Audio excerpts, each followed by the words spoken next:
achever notre course, comme je l'ai dit, notre exhortation. Je ne vais pas être invisible ce soir parce qu'à chaque fois je suis invisible. Je vais être un peu visible ce soir, voilà.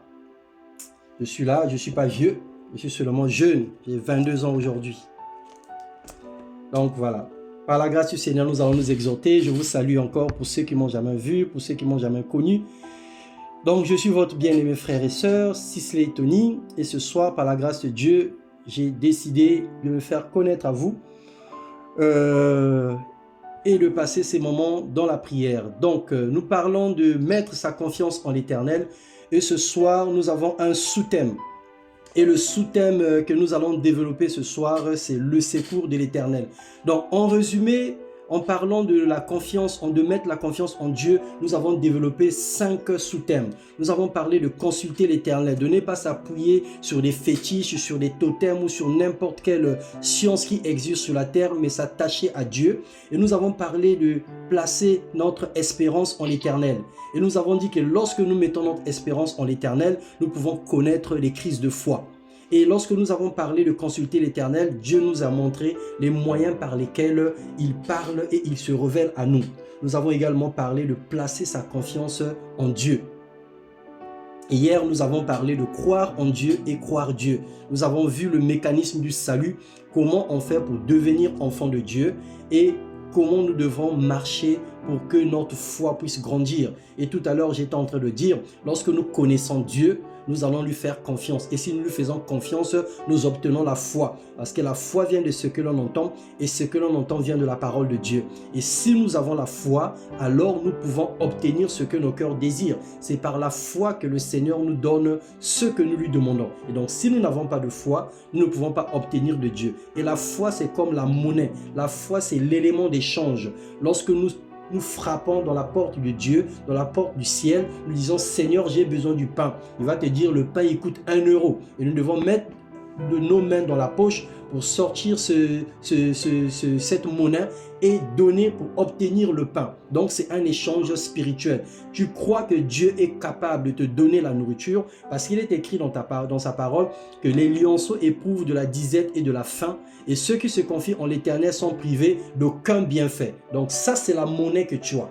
Et cette monnaie, tu l'as intronisée dans ton cœur. Tu as cru en cela et tu as fait de cette parole sienne. Et quelles que soient les circonstances, les vents et marées, personne ne peut t'enlever cette parole. Donc, à chaque fois que tu auras faim, tu diras au Seigneur, Seigneur, ce soir ou aujourd'hui, je n'ai rien à manger. C'est toi qui as dit ceci ou cela dans ta parole. Alors, Père, pourvois à tous mes besoins. Tu rends grâce à Dieu et naturellement, le Seigneur se manifeste en toi. Quelqu'un va t'appeler pour t'apporter quelque chose. Quelqu'un qui te devait certainement de l'argent va t'appeler comme ça pour te dire, tiens, je te donne ton argent. Ou encore, tu vendais quelque chose depuis longtemps qui n'était pas acheté, le jour même on t'appelle, écoute, moi j'ai besoin de ceci. Donc le Seigneur va créer une circonstance pour que tu reçoives la bénédiction. Ou même encore, quelqu'un va simplement t'appeler ou t'invite à manger. Et là, ton besoin a été comblé. Et donc, c'est la foi qui nous permet d'obtenir ce que nos cœurs désirent.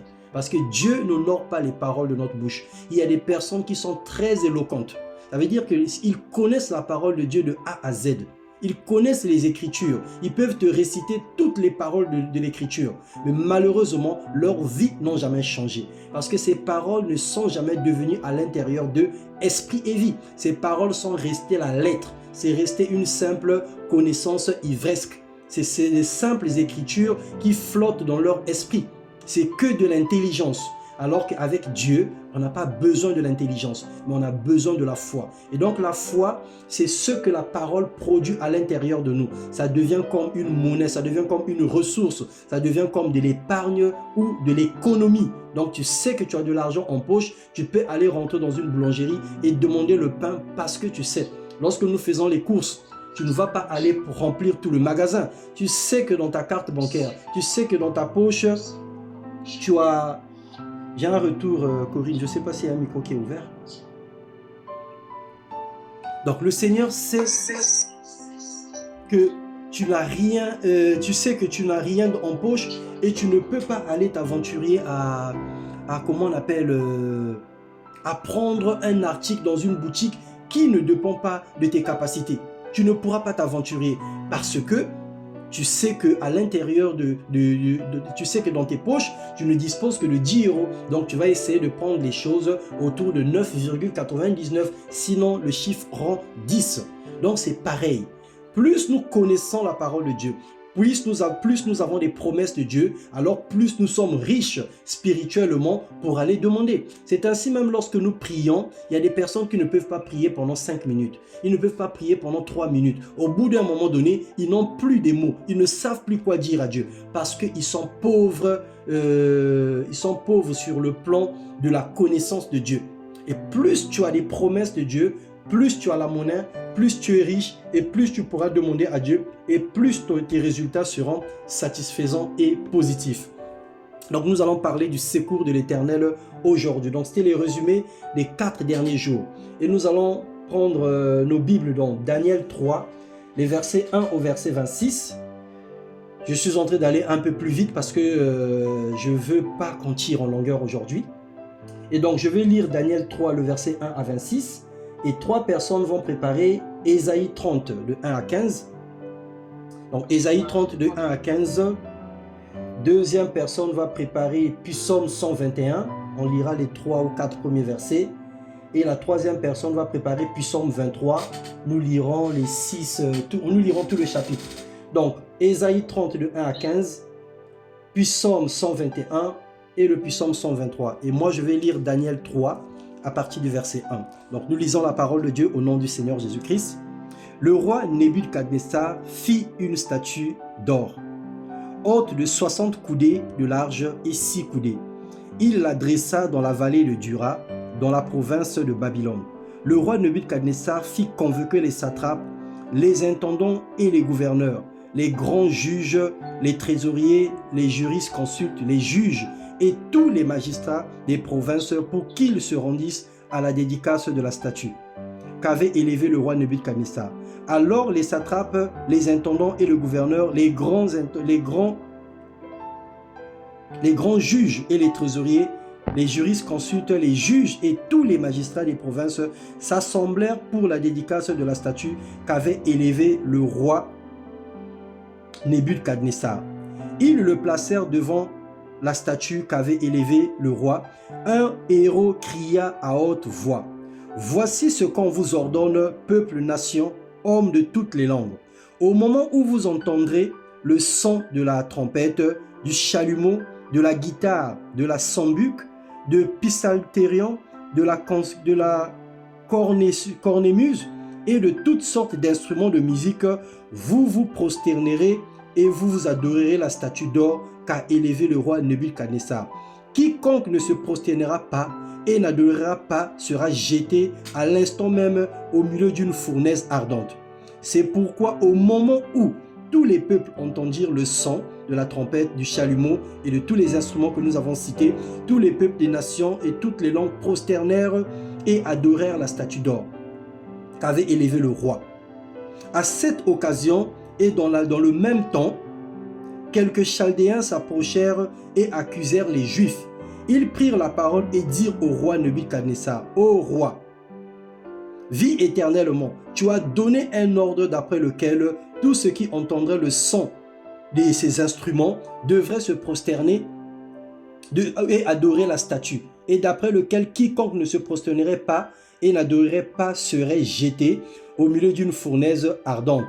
Or, il y a des Juifs à qui tu as remis l'intendance de la province de Babylone, Shadrach, Meshach et Abednego, hommes qui ne tiennent aucun compte de toi. Ô roi, ils ne se servent pas de tes dieux. Ils n'adorent point la statue d'or que tu as élevée. » Alors Nebuchadnezzar, irrité et furieux, donna l'ordre qu'on amena Shadrach, Meshach et Abednego. Et ces hommes furent amenés devant le roi. Nebuchadnezzar prit la parole et leur dit: « Est-ce de ce propos délibéré, Shadrach, Meshach, Abednego, que vous ne servez pas mes dieux et que vous n'adorez pas la statuette d'or que j'ai élevée? Maintenant, tenez-vous prêts au moment où vous entendrez le son de la trompette, du chalumeau, de la guitare, de la sambuc, du psalterion et de la cornemuse et toutes sortes d'instruments, vous vous prosternerez et vous adorerez la statue que j'ai faite. Si vous ne l'adorez pas, vous serez jetés à l'instant même au milieu d'une fournaise ardente. Et quel est le Dieu qui vous délivrera de ma main? Nous allons faire une petite pause, après nous allons continuer. Nous arrêtons au verset 15. Alors je vais recadrer l'histoire. Le roi Nebuchadnezzar, pour célébrer sa grandeur, pour montrer sa puissance, pour démontrer au monde entier qu'il était fort, qu'il était grand, qu'il était le meilleur des rois. Comme toujours, les personnes viennent toujours proposer au roi certaines choses, même combien même ça ne faisait pas partie de leur, comment on appelle, de leurs objectifs, ou ça ne faisait pas partie de leurs idées, mais on a proposé au roi de faire en sorte que lorsqu'on va jouer ces instruments, que les gens viennent adorer la statuette. Alors il y avait dans ce peuple des esclaves. Donc ceux qui ont été déportés de Babylone, donc Daniel et ses amis, Shadrach, Meshach, Abed-Nego, eux, ils avaient la foi en Dieu. Ils connaissaient les Écritures. Ils connaissaient la loi de Dieu. Ils savaient qu'ils ne pouvaient pas consulter un autre Dieu que l'Éternel des armées. Ils n'avaient qu'un seul Dieu qu'ils connaissaient, c'était le Seigneur Jésus-Christ en l'occurrence. Donc à l'époque, on parlera de Yahweh, de Yahvé Dieu. Ils n'avaient que ce Dieu-là. Et ils avaient fait le vœu de ne servir lui et lui seul. Et donc, c'était ferme dans leur cœur. Leur foi était solide. Ils étaient enracinés et fondés dans l'amour de Dieu. Dans aucune circonstance, aucun vent ne pouvait venir bouleverser leur vie. Aucune crise de foi ne pouvait venir tourmenter leur connaissance ou leur attachement à Dieu. Alors, ce jour-là, ces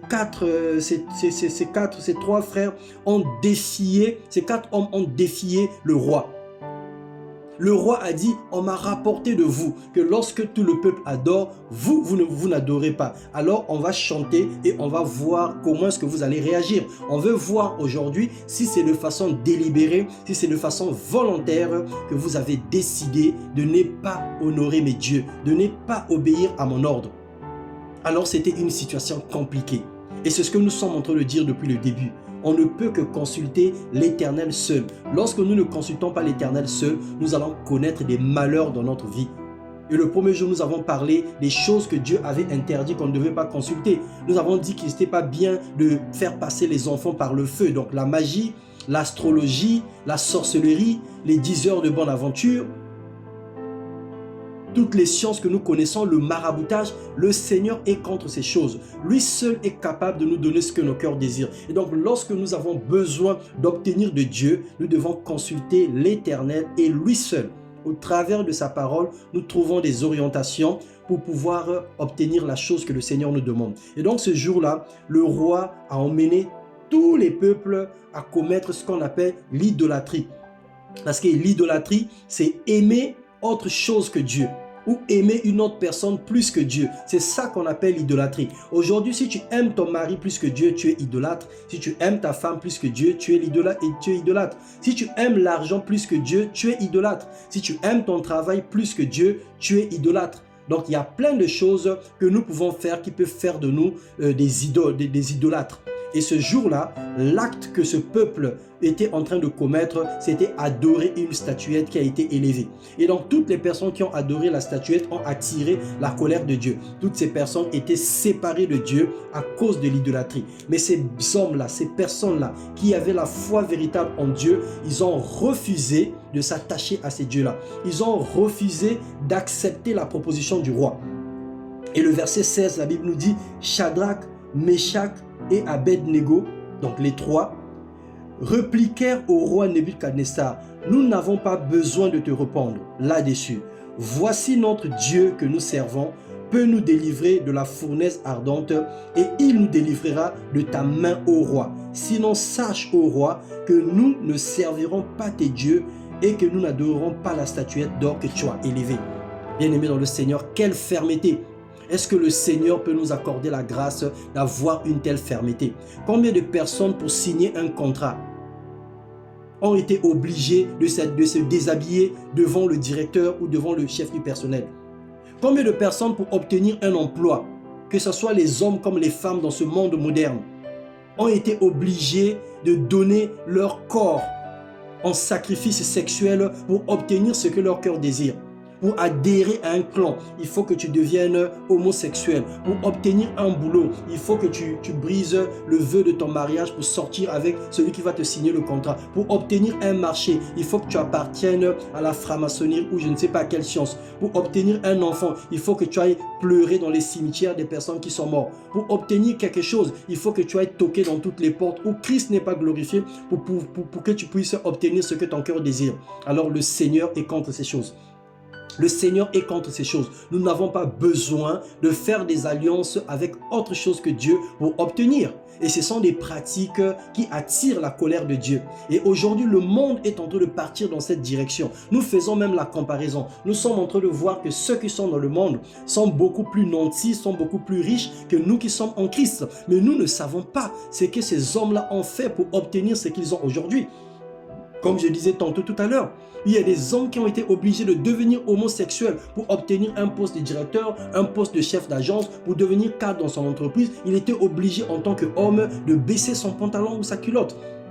Il y a plusieurs femmes aujourd'hui qui sont fières de rouler dans les voitures, qui sont fières d'avoir un emploi, mais si on vous dit que c'est pour obtenir ces emplois-là, elles ont été obligées de coucher parfois avec tout le staff de l'encadrement. Elle a couché avec le directeur, avec le chef du personnel, avec le chef d'agence. On a fait le tour d'elle pour pouvoir la donner le poste qu'elle a aujourd'hui.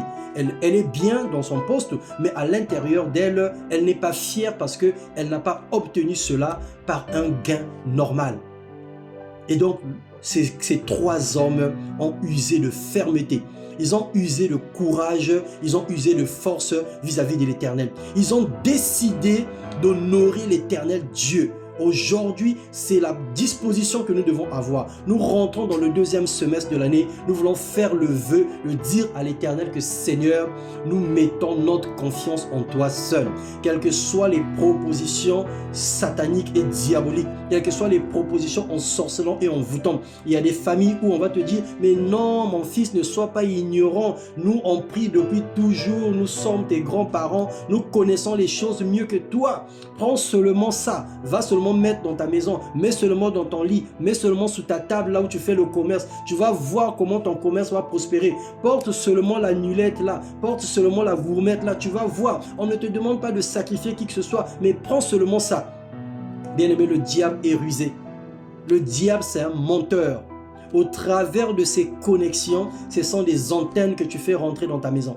Au travers de ces connexions, ce sont des œuvres de ténèbres, des esprits que tu emmènes chez toi à la maison. Toi, tu penses que tu n'as rien fait. Mais derrière l'expansion de ton commerce, il y a des gens qui meurent. Il y a des gens qui tombent. Tu es surpris de voir que les gens meurent dans la famille et on t'accuse de sorcier. Tu te poses la question, mais moi, je n'ai jamais été sorcier dans ma vie. Pourquoi vous m'accusez des sorciers? Mais les personnes qui ont la lumière de Dieu, qui ont reçu la grâce d'avoir la révélation de Dieu, voient que quelque chose ne va pas dans ta vie. Et toi-même, tu ignores. Mais parce que tu avais fait alliance avec le monde de ténèbres inconsciemment.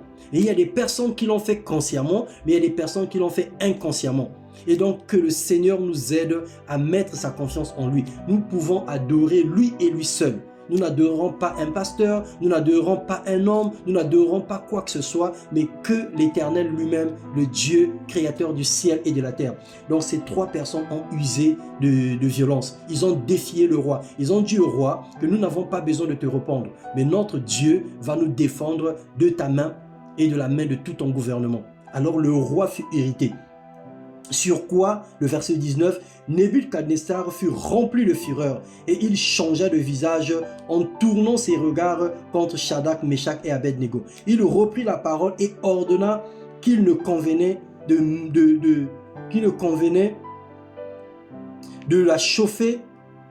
Il ordonna de chauffer la fournaise 7 fois, plus qu'il ne convenait de la chauffer. Puis il commanda à quelques-uns de plus vigoureux soldats de son armée de lier Shadrach, Meshach et Abednego et de les jeter dans la fournaise ardente de feu. Bien-aimés, ce soir, nous avons parlé des crises de foi. Abraham qui a succombé à la crise de foi, qui n'a pas attendu la fin de l'histoire. Nous avons parlé du roi de la Samarie qui a succombé à la crise de foi. Mais nous avons aussi parlé de Job qui a été frappé d'un ulcère, mais qui a résisté. Et si il a résisté, ça veut dire que nous aussi, par la grâce de Dieu, nous pouvons vaincre.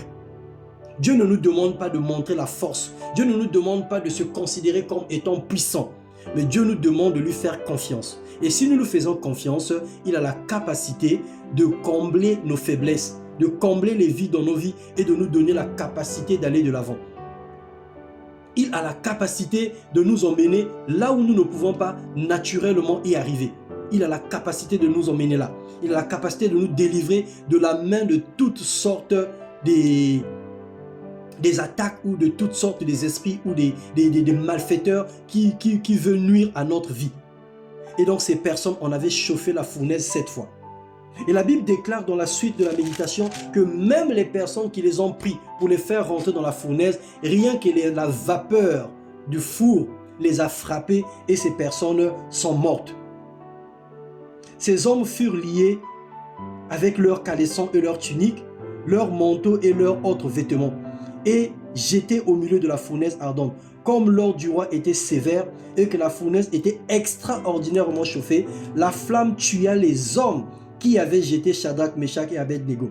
Et ces 3 hommes tombèrent liés au milieu de la fournaise ardente. Alors le roi Nebuchadnezzar fut effrayé et se leva promptement, prit la parole et dit à ses conseillers: nous n'avons pas jeté au milieu du feu 3 hommes liés? Ils répondirent au roi: certainement au roi. Il reprit et dit: eh bien, je vois 4 hommes.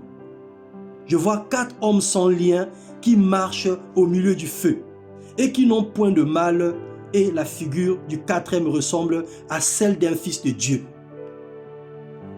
Donc c'était le mystère. On les a jetés dans le feu. Les personnes qui les ont poussés eux-mêmes ont été consumées.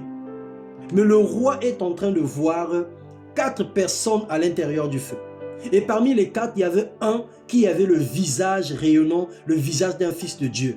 Donc par la révélation, nous pouvons affirmer que c'était le Seigneur Jésus-Christ qui était au milieu d'eux pour les délivrer. C'était l'Éternel, l'ange de l'Éternel qui était là pour les protéger. La Bible déclare dans Hébreux 4 que Dieu a fait de ses serviteurs, Dieu a fait des anges, des messagers, mais il a fait de ses serviteurs et de ses servantes des flammes de feu. Donc la révélation de ce soir, reconnais que tu es une flamme de feu. Un feu ne peut pas brûler un autre feu. Mais un feu en contact d'un autre feu fait de toi un grand feu. Et c'est ce qui s'est passé dans la fournaise ardente. C'est ce qui s'est passé dans la fournaise ardente. Donc on a pris des feux, on a mis à l'intérieur du feu, c'est devenu encore un grand feu. On croyait qu'en les mettant dans la fournaise du feu, ils allaient mourir ou ils allaient se calciner ou se consumer. Mais au contraire, plus on éprouve un enfant de Dieu, plus il devient fort. Plus les démons t'attaquent, plus tu deviens puissant. Plus les sorciers en veulent à ta vie, plus on prolonge tes jours. Plus on veut te rendre malheureux, plus le bonheur et la grâce accompagnent ta vie. Alors si tu marches avec le Seigneur, si tu lui fais entièrement confiance, tu vivras la grandeur de Dieu dans ta vie. Tu vivras ces choses parce que tu es rempli de l'Esprit de Dieu. À votre avis, l'Esprit qui nous remplit, le feu de Dieu qui est à l'intérieur de nous, à quoi ça sert? À quoi ça sert le feu qui est à l'intérieur de nous? À quoi ça sert l'Esprit qui est à l'intérieur de nous? Si ce n'est pas pour nous délivrer de toutes les attaques, si ce n'est pas pour nous délivrer de toutes les œuvres maléfiques du diable. Alors ne craignez pas. Ne craignez pas ceux qui peuvent tuer le corps et l'âme. Mais craignez plutôt celui qui peut tuer l'esprit. Or, celui qui peut tuer l'esprit, c'est Dieu seul qui peut tuer l'esprit. Notre corps, notre âme n'est rien devant Dieu. Nous allons mourir, nous retournerons poussière et notre âme sera condamnée et l'esprit retournera à Dieu. Alors le Seigneur habite en nous, l'esprit de Dieu est en nous, l'esprit de feu est en nous. Quelle que soit l'oppression du diable, nous sortirons toujours vainqueurs. Et souvenez-vous de Paul, hier nous avons parlé de Paul. Lorsqu'il a traversé l'Asie, il y a eu des éraquillons, il y a eu des vents violents, des vents impétueux, il y a eu des vagues, il y a eu des tourments. Mais Paul est resté serein parce qu'il avait la promesse de l'Éternel. Et Dieu nous a fait cette même promesse, que tu ne mourras pas, tu vivras, tu raconteras les œuvres de l'Éternel. Tu dois vivre quel que soit ce qu'on a déclaré sur toi, quel que soit le diagnostic médical, parce que tu seras le seul parmi les 10 lépreux qui a été guéri, mais toi tu seras le seul qui viendra témoigner. Et au travers de toi, plusieurs vont se convertir et vont voir la main de Dieu dans ta vie au nom de Jésus-Christ. Alléluia. Donc le Seigneur nous demande de lui faire entièrement confiance. Ces 3 jeunes hommes ont eu confiance en l'Éternel.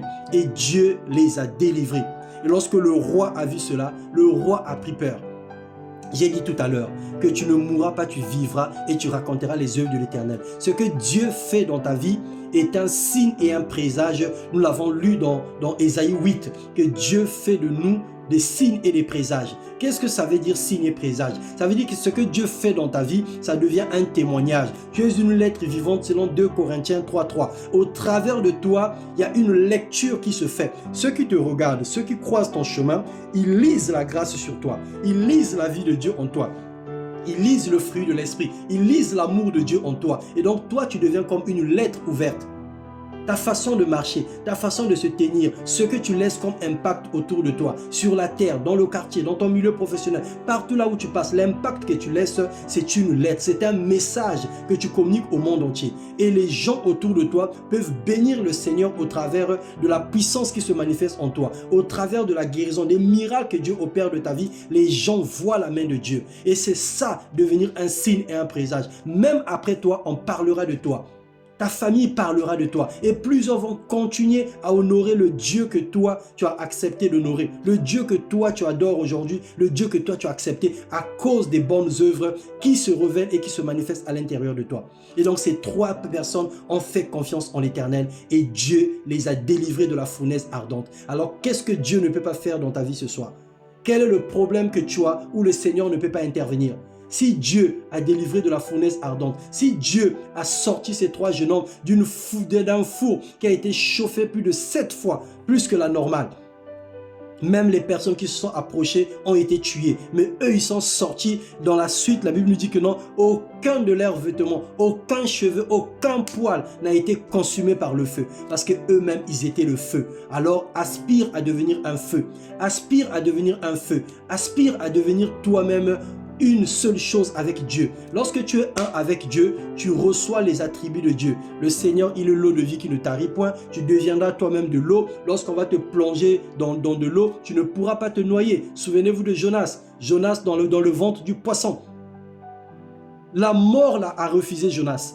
L'eau a refusé Jonas. Il a été obligé d'être vomi parce qu'il avait la vie de Dieu en lui.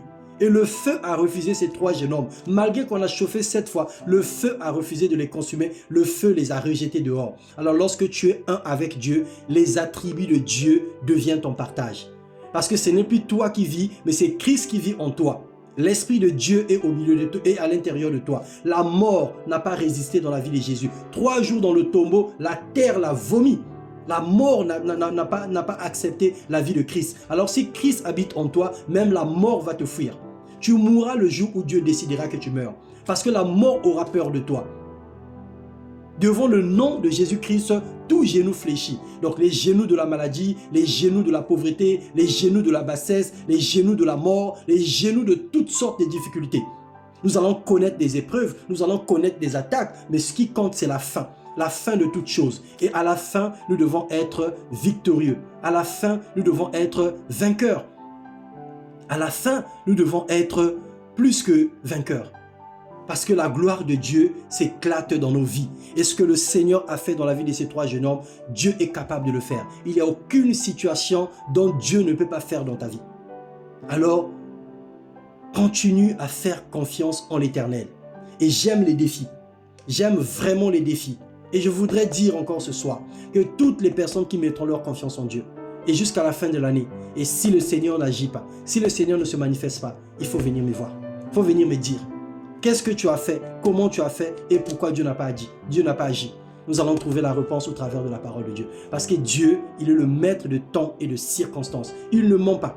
Il n'est pas là comme un plaisantin. Tu te lèves le matin et dis, Seigneur, donne-moi 1 milliard. Il va te poser la question, mon fils, ma fille, qu'est-ce que tu vas faire avec le milliard que tu demandes? Si tu es capable de justifier ta réponse devant Dieu, de le convaincre, le Seigneur va te le donner. Mais si tu demandes des choses à Dieu et dont Dieu juge que tu n'es pas encore mature ou tu n'es pas suffisamment prêt pour l'obtenir, le Seigneur ne te le donnera pas. C'est ça le mystère de la foi. Donc voilà ce qui s'est passé dans le livre, dans l'histoire de ces trois jeunes hommes. Nous allons lire Ésaïe 30, le verset 1 à 15.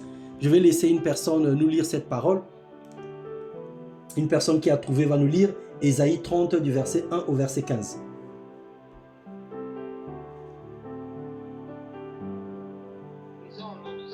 Amen, amen.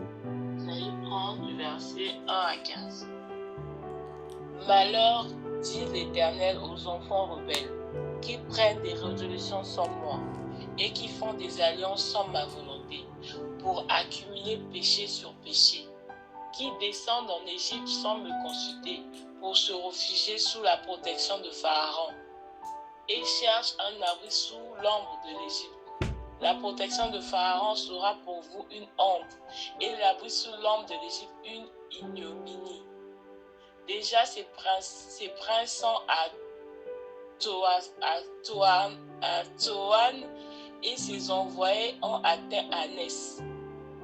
Tous seront confus au sujet d'un peuple qui ne leur sera point utile, ni pour les secourir, ni pour les aider, mais qui fera leur honte et leur opprobre. Sentence des bêtes du midi, à travers une contrée de détresse et d'angoisse, d'où viennent la lionne et le lion, la vipère et le dragon volant.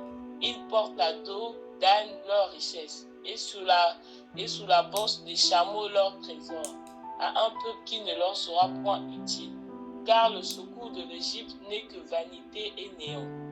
C'est pourquoi j'appelle cela du bruit qui n'aboutit à rien. Va maintenant, écris ces choses devant eux sur une table, et grave-les dans un livre, afin qu'elles subsistent dans les temps à venir, éternellement et à perpétuité. Car c'est un peuple rebelle, ce sont des enfants menteurs, des enfants qui ne veulent point écouter la loi de l'Éternel. Ils disent aux voyants, ne voyez pas, et aux prophètes, ne nous prophétisez pas de vérité. Dites-nous des choses flatteuses, prophétisez des chimères. Détournez-vous du chemin, écartez-vous du sentier, éloignez de notre présence le Saint d'Israël. C'est pourquoi ainsi parle le Saint d'Israël. Puisque vous rejetez cette parole, que vous vous confiez dans la violence et dans les détours, et que vous les prenez pour appui, ce crime sera pour vous comme une partie crévassée qui menace ruine et fait saillie dans un mur élevé, dont l'écroulement arrive tout à coup en un instant. Il se brise comme se brise un vase de terre que l'on casse sans ménagement, et dont les débris ne laissent pas un morceau pour prendre du feu au foyer et pour puiser de l'eau à la citerne. Car ainsi a parlé le Seigneur, l'Éternel, le Saint d'Israël. C'est dans la tranquillité et le repos que sera votre salut. C'est dans le calme et la confiance sera votre force. Mais vous ne l'avez pas voulu. Amen. Amen, amen. Bien-aimés dans le Seigneur, cette parole n'a pas besoin d'une interprétation particulière, parce que la voix de l'Éternel retentit dans nos cœurs avec une clarté sans pareille. Le Seigneur a parlé dans ce passage, Ésaïe 30, le verset 1 à 15. La voix de l'Éternel est claire dans notre esprit. La parole de Dieu est limpide dans notre compréhension. Nous n'avons pas besoin de chercher d'autres mots pour pouvoir l'expliquer. Je vais simplement résumer ce commentaire, vous disant que malheur au peuple qui font des alliances sans consulter l'Éternel. Et c'est ce que nous sommes en train de dire. Nous manquons la confiance en Dieu et nous faisons des alliances avec autre chose que nous avons cité, la magie, la sorcellerie, toutes ces choses-là qui ne glorifient pas Dieu. Et lorsque nous faisons ces choses, c'est une façon de retourner en Égypte. Lorsqu'on parle de l'Égypte, le Seigneur fait allusion à son peuple qui était dans l'esclavage. Le peuple est resté dans l'esclavage dans un pays païen, un pays où il y avait la magie, il y avait toutes sortes de choses. Dieu a décidé de les sortir de là. Ils ont traversé le désert. Le désert était le synonyme, était le chemin de brisement. Le désert, c'était pour leur changer, pour leur transformer, afin qu'ils arrivent à la terre promise où il y avait le bonheur. Dieu ne voulait pas qu'ils rentrent à la terre promise avec les défauts, avec les mauvaises habitudes. Donc Dieu les a fait passer par le désert. Donc parfois nous passons par le désert, nous passons par des épreuves, nous passons par des situations, mais le Seigneur le permet pour nous éprouver. Le Seigneur le permet pour nous transformer. Et lorsque nous gardons notre foi et que nous arrivons à la terre promise, et là nous sommes dans le bonheur. Et donc le secours de l'Égypte, c'est en ce moment que tu es enfant de Dieu, que tu repars encore dans le monde, tu repars dans des choses que tu avais laissées hier pour aller chercher le secours. Pendant qu'il se passe des choses dans ta vie et que tu n'as pas de solution, tu t'en souviens que toi, quand ta maman avait des problèmes, elle partait voir un diseur de bonne aventure. Elle partait voir une maman ou un papa dans les fins fonds du quartier qui a des révélations, qui a des visions, que lui-même, quand vous voyez sa maison, vous avez l'impression que la pluie qui va tomber le soir, là, la maison va tomber sur la personne et même la personne va mourir dedans. Mais c'est cette personne qui va vous montrer la voie de la richesse. Quelquefois, on ne réfléchit pas. Quelquefois, on ne se pose pas la question. Mais toi, le magicien, qui fait du monde entier des riches, qui leur donne des totems ou je ne sais quoi pour qu'ils puissent devenir des milliardaires. Mais pourquoi lui-même, il ne fait pas pour sa propre vie? Pourquoi lui-même, il ne prend pas cela pour qu'il devienne le plus riche du monde? Si vraiment ils étaient puissants, pendant que dans certains pays d'Afrique, il y a la souffrance, il y a beaucoup de choses. Pourquoi ces personnes-là ne puissent même pas faire en sorte que le cœur du président de la République soit tourné, je ne sais pas, vers où, pour qu'il puisse verser les salaires? Là, on parle du retard des salaires des fonctionnaires. Là, on parle des gens qui meurent de la famine. Là, on parle des routes qui sont dégradées. Pourquoi eux, dans leur puissance, ils ne font pas en sorte que les routes là soient remplies de pavés? Alors, si nous avons l'intelligence, nous allons comprendre que c'est les mensonges du diable. Eux, ils sont des diseurs de bonnes aventures. Ça veut dire qu'ils te vendent au diable. Lui, il connaît le secret, comment faire pour que le diable puisse te donner. Donc, il va te demander juste un peu. Ah, donne-moi seulement 10 000 et moi, je te montrerai comment avoir 100 000. Et il prend les 10 000 et il te montre comment faire pour avoir 100 000. Mais toi, en ayant les 100 000, tu ne sais pas que tu as sacrifié ta progéniture. Tu ne sais pas que tu as sacrifié une personne. Tu ne sais pas que tu es en train de rentrer dans une alliance de magie. Et le secours de l'Éternel n'est que vanité. Et le Seigneur est irrité des enfants qui font des alliances avec ces choses. Il dit que ce secours n'est que bruit qui n'aboutit à rien. Et malheur à ces personnes qui font ce genre d'alliances. Et le Seigneur nous parle encore ce soir de ne pas faire des alliances avec cela, de ne pas faire des alliances avec la magie, de ne pas faire les alliances avec l'astrologie, avec tout ce qui est jeu de hasard, tout ce que la Bible interdit, de ne pas faire les alliances. Et il dit, c'est dans le calme et la confiance qui viendra notre repos. C'est dans le calme et la confiance. Lorsque nous sommes calmes, nous sommes sereins et que nous nous confions en l'Éternel. Le nom de l'Éternel est une tour forte. De même que les montagnes entourent Jérusalem, c'est de même que l'Éternel entoure son peuple. Soyons tranquilles. Ne faisons pas des comparaisons. Que moi, quand je ne priais pas, tout allait bien. Depuis que je prie, j'ai maintenant trop de problèmes. Oui, quand tu ne priais pas, tu étais un ballon du diable. Il s'amusait avec ta vie comme il voulait. Il faisait semblant de te donner un calme, mais qui n'était que vanité. Mais à la fin, ta vie devait aller en enfer. Ton âme devait aller en enfer. Le Seigneur t'a délivré et le diable n'est pas content de cette délivrance. C'est pour ça qu'il te fait la guerre. C'est pour ça que tu as l'impression que les combats ont augmenté. Les épreuves deviennent de plus en plus nombreuses. C'est normal parce que tu n'appartiens plus au diable. Si tu appartenais au diable, ta vie allait sembler être normale. Mais puisque tu n'appartiens plus au diable, il ne te laissera pas tranquille. Nous sommes ses ennemis jurés. Son souhait est que nous puissions retourner vers lui, que nous puissions aller pourrir avec lui en enfer. C'est ça son souhait. Donc il ne nous laissera jamais tranquille tant que nous avons Jésus-Christ en nous. La marque du sang de Christ en nous fait de nous ennemis du diable et de tous les mauvais esprits et de tous ces démons. Alors, bien-aimé, le Seigneur nous demande de lui faire entièrement confiance. Et nous allons lire Psaume 121, les 3 ou 4 premiers versets. Et nous allons terminer par le Psaume 23. Psaume 121, une personne qui est sur la page peut nous lire. Amen, amen. Psaume 121. Cantique des degrés. Je lève mes yeux vers les montagnes, d'où me viendra le secours.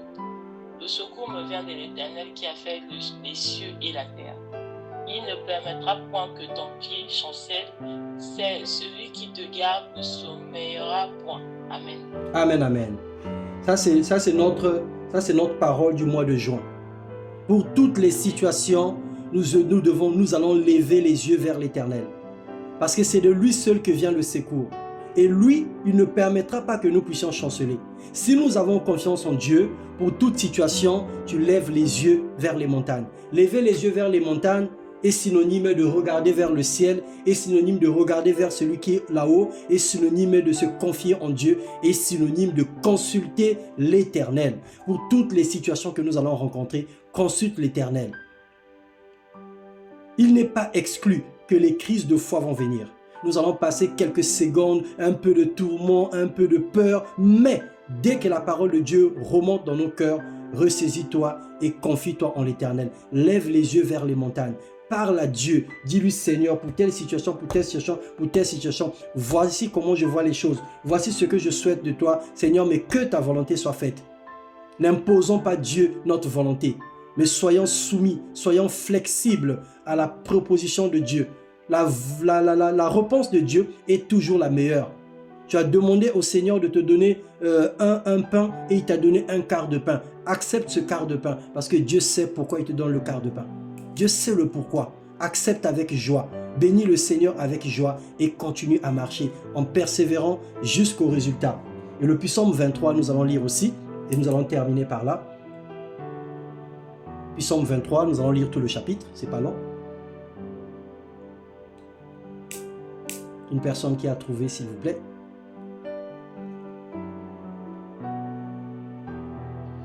Psaume 23. Amen.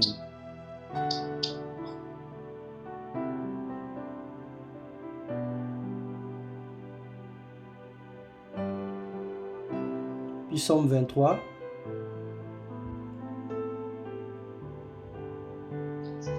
Lisons la parole du Seigneur. Amen. Psaume 23. Cantique de David. L'Éternel est mon berger, je ne manquerai de rien. Il me fait reposer dans de verts pâturages. Il me dirige près des eaux paisibles. Il restaure mon âme. Il me conduit dans les sentiers de la justice. À cause de son nom, quand je marche dans la vallée de l'ombre de la mort, je ne crains aucun mal, car tu es avec moi. Ta houlette et ton bâton me rassurent. Tu dresses devant moi une table, en face de mes adversaires, tu oins d'huile ma tête, et ma coupe déborde. Oui, le bonheur et la grâce m'accompagneront tous les jours de ma vie, et j'habiterai dans la maison de l'Éternel jusqu'à la fin de mes jours. Amen, amen. Amen, amen, amen. Quelle parole merveilleuse. L'Éternel est mon berger, je ne manquerai de rien. Je me suis toujours posé la question, le Seigneur, lorsqu'il a créé l'homme et la femme, lorsqu'il a créé Adam dans le jardin d'Éden, il a créé les animaux, les plantes, il a demandé à Adam de donner lui-même les noms à tous les animaux. Et donc, il y en a des multitudes des animaux sur la terre. Mais le Seigneur, curieusement, a choisi de devenir berger pour nous et de nous appeler comme étant des agneaux. Je me suis toujours posé la question, pourquoi agneaux? Pourquoi il n'a pas fait de nous des lions? Pourquoi il ne nous a pas appelés des serpents? Pourquoi il ne nous a pas appelés des chiens? Pourquoi il ne nous a pas appelés des éléphants, je ne sais pas quoi? Mais il a choisi que nous soyons des agneaux, que nous soyons comme des moutons. En fait, dans la famille des moutons, il y en a plusieurs sortes, il y a des boucs, ainsi de suite, mais nous sommes des agneaux. Alors, un agneau, c'est un animal qui est sans défense. C'est un animal qui est très soumis naturellement, mais qui ne peut pas vivre sans berger. Cet animal a toujours besoin d'être canalisé. Cet animal a toujours besoin d'être surveillé. Parce que cet animal est convoité par des loups, convoité par le reste des animaux, des bêtes féroces. Donc Dieu nous compare aux agneaux. Lui-même, il s'appelle l'agneau de Dieu qui ôte le péché du monde. Agneau, pourquoi? Parce qu'il était une personne calme, douce. Christ était doux lorsque nous lisons Ésaïe 53. Il dit qu'il était calme. Même quand on lui emmenait pour aller être tué, il était calme. Mais il avait la confiance en celui qui était son berger. Parce qu'il savait que les souffrances qu'il était en train d'endurer, c'était derrière pour sauver l'humanité du péché et de la condamnation. Et donc, le Seigneur est notre berger. Mais pour que Dieu soit notre berger, nous devons accepter d'être son troupeau. Nous devons accepter d'être des agneaux. Si tu es lion devant Dieu, il ne peut pas te conduire. Parce que le lion, tu ne peux pas dompter un lion, il va même te bouffer. Si tu es, je ne sais pas quel type d'animal serpent devant le berger va avoir peur du serpent. Dieu veut que nous soyons le troupeau de son pâturage. En ce moment-là, il va nous conduire dans des verts pâturages. Il va nous conduire dans des endroits convenables pour notre alimentation. Et lorsque les ennemis vont venir, il va dresser une table devant nos adversaires. Il va nous confronter. Hier, nous étions en train de prier. Nous avons parlé de la justice de Dieu. Nous avons dit que nous sommes des enfants de Dieu et Jésus-Christ est notre avocat et Dieu le Père, il est lui-même le juge. Lorsque nous sommes en tort, nous venons voir notre avocat qui va réduire notre peine. Autrement dit, il va nous pardonner par son sang. Et lorsque nous avons raison et que le diable en veut à notre vie, nous venons voir notre avocat. L'avocat va envoyer son armée pour aller combattre pour nous. Donc, quelle que soit notre position, Dieu ne nous encourage pas au péché, Dieu ne nous encourage pas au mal. Mais quelle que soit notre position, nous avons la faveur de Dieu. Il est simplement question de lui faire confiance, de venir à lui, de demander dans son secours, de lever les yeux vers les montagnes pour qu'il intervienne dans ta vie. Alors le Seigneur nous fait la promesse ce soir. Il dit qu'il est ton berger, tu ne manqueras de rien, il te conduira dans les verts pâturages. À cause de son nom, quand tu traverses la vallée de l'ombre de la mort, tu ne seras pas atteint parce que sa houlette et son bâton te conduira. Le Seigneur te dresse un tableau, une promesse. C'est-à-dire que le tableau que Dieu nous dresse ce soir, selon le psaume 23, c'est un projet de vie. Il nous détaille un projet. Il dit que je serai avec toi, je vais te garder, je te conduirai dans les verts pâturages. Autrement dit, je te donnerai la nourriture, tu ne mourras pas de faim. Il dit qu'il dresse une table devant tes adversaires pour dire qu'il va te protéger devant quiconque qui viendra t'attaquer. Il dit que le bonheur et la grâce t'accompagnera tous les jours de ta vie. Il dit même quand tu traverses la vallée de l'ombre de la mort, ça veut dire que pendant les crises de foi, pendant la maladie, pendant les difficultés, pendant les situations qui peuvent survenir dans ta vie, ne crains pas. Parce que lui, il va te guider. Dieu ne dit pas que non, nous ne pouvons pas avoir mal. Dieu ne dit pas que nous ne pouvons pas tomber malade. Il n'est pas dit ça dans la Bible. Au contraire, il est écrit que le malheur atteint souvent le juste, mais l'Éternel en délivre toujours. Donc, les malheurs vont arriver, les difficultés vont arriver, les situations vont arriver. Mais la différence entre celui qui a Dieu et celui qui n'a pas Dieu, c'est que l'autre mettra toute sa confiance en l'Éternel. Tu ne vas pas te lamenter, tu ne vas pas murmurer, tu ne vas pas régner l'Éternel, tu ne vas pas chercher à retourner en Égypte. Ah non, non, cette maladie, elle met trop du temps. J'ai fait le tour des médecins, j'ai fait le tour des hommes de Dieu, j'ai prié, j'ai jeûné, j'ai fait les offrandes, ça ne marche pas. En tout cas, moi, je suis fatigué de cette maladie. Je vais aller voir un marabout. Je vais aller voir un guérisseur. Je vais aller voir un féticheur. Je vais aller faire ceci parce que je suis fatigué de cette maladie. Mais pendant que tu es en train de guérir ton corps, mais tu es en train de détruire ton âme. Pendant que tu es en train de vouloir embellir ta vie physique, mais tu es en train de salir ton esprit. Alors que la chair, le corps, c'est la partie la moins importante de l'être humain. L'être humain est un esprit qui a une âme et qui vit dans un corps. Le corps n'est que l'enveloppe qui nous contient. Mais le corps n'est rien devant Dieu. Ce qui compte devant Dieu, c'est la valeur de notre âme et l'esprit qu'il a mis à l'intérieur de nous. Nous, on prend plus soin de notre chair et on oublie de prendre soin de notre âme et de notre esprit.